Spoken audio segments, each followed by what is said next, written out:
સર્વને મારા જય શ્રી કૃષ્ણ. આપ સર્વેનું મારી યુટ્યુબ ચેનલમાં હાર્દિક સ્વાગત છે. આજે આપણે ગજેન્દ્ર મોક્ષ કથા સાંભળીશું, તો વિડીયોને અંત સુધી જરૂરથી જોજો. અને જો ચેનલમાં નવા હોય અને ચેનલને સબસ્ક્રાઈબ ના કરી હોય તો જરૂરથી કરજો. વિડીયો પસંદ આવે તો તેને લાઈક અને શેર જરૂરથી કરજો. ક્ષીર સમુદ્રમાં ત્રિકૂટ નામે પર્વત હતો. ત્યાં સુંદર સરોવર હતું. ત્યાં એક હાથી પોતાની ઘણી હાથીનીઓ સાથે ગરમીથી કંટાળેલ જળ પીવાની ઈચ્છાથી આવ્યા. તે વખતે હાથી ઉન્મત્ત થઈ હાથીનીઓ સાથે પાણીમાં કિલોલ કરતો હતો. ત્યારે પૂર્વના પ્રારંભ કર્મ અનુસાર એક મહાબળવાન મગરે ક્રોધમાં ભરાઈ તે હાથીનો પગ પકડી લીધો. હાથી પોતાની શક્તિ અનુસાર પોતાનો પગ છોડાવવા ઘણા પ્રયત્નો કર્યા. હાથીનીઓ અને બચ્ચાઓએ પણ હાથીને મગરના મુખમાંથી છોડાવવા પુષ્કળ પ્રયત્નો કર્યા, પણ કશું ચાલ્યું નહીં. આ બંનેને લડતા લડતા હજારો વર્ષો વીતી ગયા. આ જોઈ દેવતાઓ પણ ચકિત થઈ ગયા. મગર જળનો જીવ હતો, માટે મગરની શક્તિ જળમાં વધતી ગઈ અને હાથીનું જોર જળમાં નરમ પડવા લાગ્યું. મગર હાથીને બળ દ્વારા પાણીમાં ઊંડે લઈ જવા લાગ્યો. ત્યારે દેહાભિમાની હાથીએ પ્રાણ સંકટમાં પડી ગયેલ જાણી પોતાને છોડાવવા ઘણા જ પ્રયત્નો કર્યા. અંતિમ સમયે જ્યારે હાથીએ જણાવ્યું કે આ વિધાતાએ મારા માટે મોકલેલી કાળની ફાંસી છે, માટે મારા માટે મોકલેલી કાળની ફાંસી મારા હાથીનીઓ અને બચ્ચાઓ મને કોઈ રીતે બચાવી શકે એમ નથી. તેથી એક સંપૂર્ણ વિશ્વના આશ્રયરૂપ પ્રભુનું હું શરણે લઉં છું. જે પ્રયત્ન ભય ભીતિ થઈ ભગવાનના શરણમાં ચાલ્યો જાય છે તેને ભગવાન અવશ્ય બચાવે છે. એવં વ્યવસ્થિતો બુદ્ધયા સમાધાય મનોહદિ જજાય પરમ જાપ્ય પ્રદ્માવચ્ચે પ્લક્ષુલ શીધિતમ. જે પરમાત્મા જગતના મૂળ કારણ છે અને બધા આ હૃદયમાં બિરાજમાન છે, સમસ્ત જગતના સ્વામી છે, જેમની ઈચ્છા વડે સંસારમાં ચેતના શક્તિ વિસ્તાર પામે છે, એ ભગવાનને હું નમસ્કાર કરું છું અને પ્રેમથી તેમનું ધ્યાન ધરું છું. આ સંસાર ભગવાનમાં સ્થિત છે અને તેમની સત્તાથી જ સંસાર દેખાય છે. આ સંસારમાં એ વ્યાપત થઈ અને રહેલા છે અને એ જ આ સંસાર રૂપથી પ્રગટ થયેલા છે. છતાં પણ તે ભગવાન આ સંસારથી પર છે.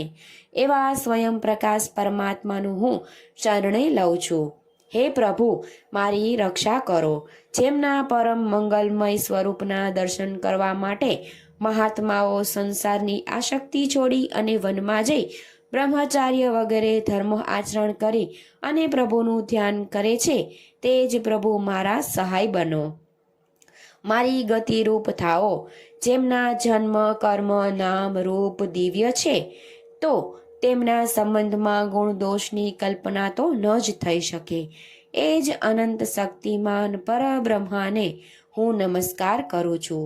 આવી રીતે અનેક પ્રકારે પ્રભુનું પ્રાર્થના કરી અને તે પ્રભુને સમર્પણ બુદ્ધિથી ભાવનાથી તે સરોવરમાં ઉત્પન્ન થયેલા કમળ સૂંઢમાં લઈ અને હે નારાયણ એ નામથી ભગવાનને પોકાર કરવા લાગ્યો.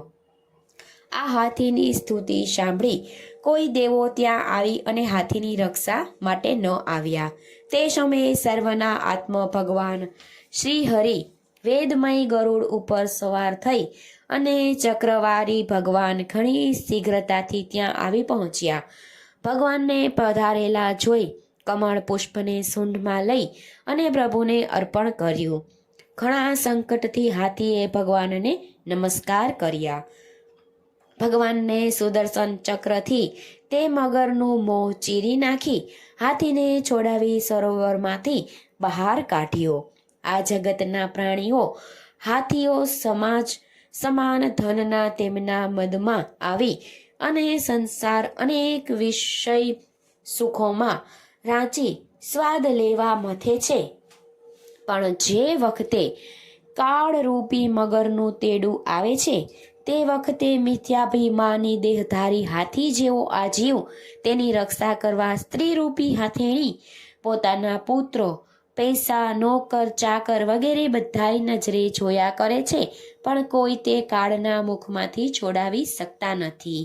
પણ તે જીવના પૂર્વ સંજોગોવશ કોઈ પુણ્ય હોય તો તેમને તે વખતે ભગવાન યાદ આવે છે. અંતિમ સમયે આપણી પાસે પ્રભુ સંપર્ણ રે કરવાની અને સમર્પણ કરી અને ખરી વસ્તુ કોઈ ન હોય તો આપણો હૃદયરૂપી કમળ પ્રભુને સમર્પણ કરવાથી, તે પોકાર કરવાથી, હે નારાયણ, આ અમારા હૃદય કમળનો આપના ચરણમાં સ્વીકાર કરો અને કાળરૂપી મગરના મુખમાંથી બચાવો. તે વખતે ભગવાન ભક્તની રક્ષા કરવા પોતાના સુદર્શન ચક્ર દ્વારા મગરરૂપી કાળની ફાંસીમાંથી આ મનુષ્ય દેહધારી જીવને છોડાવી દે છે. ભગવાનને સુદર્શન ચક્ર દ્વારા મગરનું મોં ચીરી નાખી હાથીની રક્ષા કરી. ત્યારે દેવર્ષિ, ગાંધર્વો, બ્રહ્માજનો, દેવોએ પુષ્પવૃષ્ટિ કરી ગંધર્વો નાચવા લાગ્યા. ઋષિ મુનિઓ, સિદ્ધ પુરુષ ભગવાનની સ્તુતિ કરવા લાગ્યા. દેવલ ઋષિના શાપથી મગર યોનિને પ્રાપ્ત થયેલા આ મગર હુહુ નામનો થયો અને પ્રભુને પ્રણામ કરી પોતાના કરેલા પાપની મુક્તિ થઈ અને ભગવાનની પ્રદક્ષિણા કરી સ્તુતિ કરી પોતાના લોકને પ્રાપ્ત કર્યો. ગજેન્દ્ર પણ ભગવાનનો સ્પર્શ થવાથી અજ્ઞાન રૂપી હાથીના બંધનમાંથી છૂટો પડી ભગવાનના પારસનું 4 ભુજાવાળા રૂપ ધારણ કરી હાથ જોડી ભગવાનની સન્મુખ ઊભો રહ્યો. આ હાથી પૂર્વ જન્મમાં દ્રવિડ દેશનો ઇન્દ્રધ્રુમ્ય નામનો રાજા હતો, પરંતુ પોતાના સન્માન ન થવાથી અગસ્ત્ય ઋષિના શાપથી હાથીની યોનિને પ્રાપ્ત થયો હતો. આ ગજેન્દ્રની મોક્ષની કથા સાંભળનારને, આ કથાનો પાઠ કરનારને કળિયુગના દોષ લાગતા નથી તથા ખોટા સ્વપ્નનું ફળ મળતું નથી અને ગજેન્દ્ર મોક્ષનું આખ્યાન સ્વર્ગ તથા યશદાયક છે તથા શ્રેય સાધક છે, ઉન્નતિ કરાવનારું છે. અંતમાં ભગવાન ગજેન્દ્રને કહે છે કે તારી કરેલી સ્તુતિથી પ્રાપ્તમાં બ્રહ્મા મુહૂર્તમાં જે મારું સ્મરણ કરશે તેને મૃત્યુના સમયે હું નિર્મળ બુદ્ધિનું દાન કરીશ. અજામિલે પોતાના પુત્ર માટે નારાયણ નામનો પોકાર કર્યો, પણ પ્રભુને કંઈ ભેટ સમર્પણ ન કરી, તેથી ભગવાન સ્વયં તેને લેવા ન આવ્યા. પણ ભગવાનના પાદર્થો આવી અને અજામિલને યમદૂતોની ફાંસીમાંથી છોડાવી ચાલ્યા ગયા.